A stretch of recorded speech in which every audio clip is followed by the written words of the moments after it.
So we can understand this through the mashal of the king in the field. I'm sure most of you have heard of this mashal before. But what does it actually represent? It represents that during Elul, there's a special ha'ara, a special shine of the Gimel Midas HaRachamim, the 13 attributes of mercy of Hashem. They are nisgala, they are revealed to us in certain special times. And one of those times, the Zohar tells us, is during Elul, in preparation for Rosh Hashanah. Now, Elul, as we mentioned, are regular weekdays. But still, we have the shine of the Yugimul Midas HaRachamim, Hashem's Rahmanas, and love for us in a revealed way. And for that, the Baal Tanya gives the mashal of the Melech Basada, the king in the field. The king is coming. The king himself is being revealed.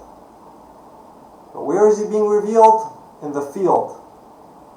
The field represents mundane matters. The field is where people go to work every day, to plow, to plant, to reap. It represents the day-to-day slog. And that is where the king is coming and is being revealed. He's coming to the regular simple folk there and showing his love for them, giving them the opportunity to come and greet him. And everyone in the field, when they realize that the king has come specifically in order to give them the opportunity to greet him, they run to greet him. How amazing. The king himself found them important and wanted to give them this opportunity. How could they resist? The same is true to us. Hashem is revealing himself to us in Elul. He's showing us his Yugimul Midas HaRachamim. And we can help or reciprocate and come to him with love, to accept his kingship upon us, to be Makabel El Malchus Shemayim. Even if things until now haven't been going so good in matters of Yiddishkeit, or if we have areas where we can improve, King is coming to us, so we come and greet him. We come and accept his rulership. And the king, when he sees all the simple folk coming to him and greeting him, he shows them a smiling and a happy countenance, the Baal Tanya says. Meaning that when we show ourselves to Hashem, when we show up, Hashem shows us the love that he has for our essence. How the essence of the Yid is connected to Hashem, no matter where he's holding.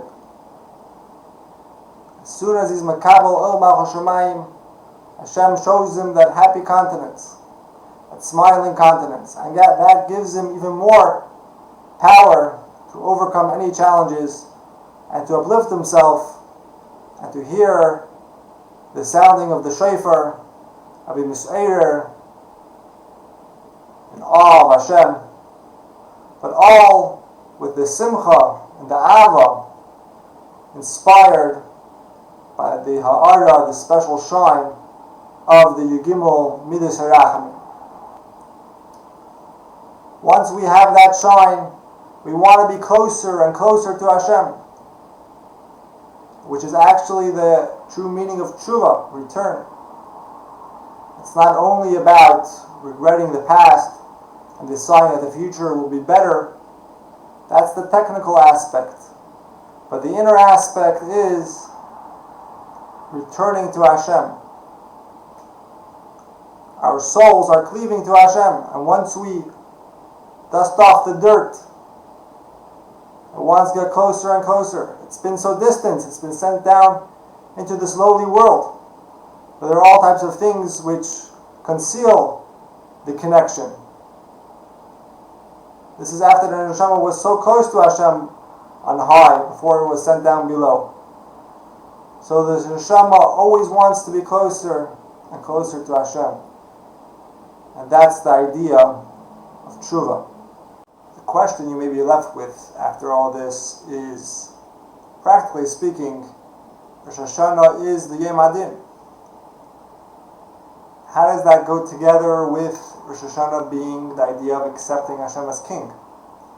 And also during Elul, we are in a mode of inspiration, being closer to Hashem. At the same time, we're asking Hashem for a good year. These two themes seem to be a bit contradictory also. How do we make sense of these? The answer is that when a Yid wants Gashmias, when a Yid wants his physical needs, it's actually part of his desire to make Hashem the King of the world. The Baal Shem Tov said of art on the pasuk Re'evim gam tzemeim nafsham behen tisatov. Hungry and thirsty people, their souls caved in inside of them. He touched that this ataf also means enclosed. When someone's hungry, their neshama is enclothing itself in them. The neshama is what's making them hungry. The neshama wants to refine the holy sparks that there are in the food and the drink. And that's why the person is feeling hungry. Same thing with asking for our needs on Rosh Hashanah, which is indeed a Yom Adin, coming together with Hashem accepting the rulership. We want to have a good year.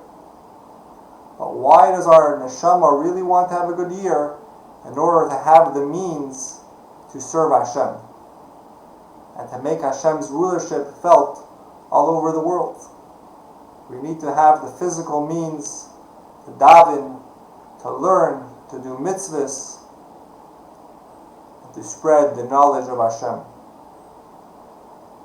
Without it, we can't make Hashem the King of the world practically throughout the whole year.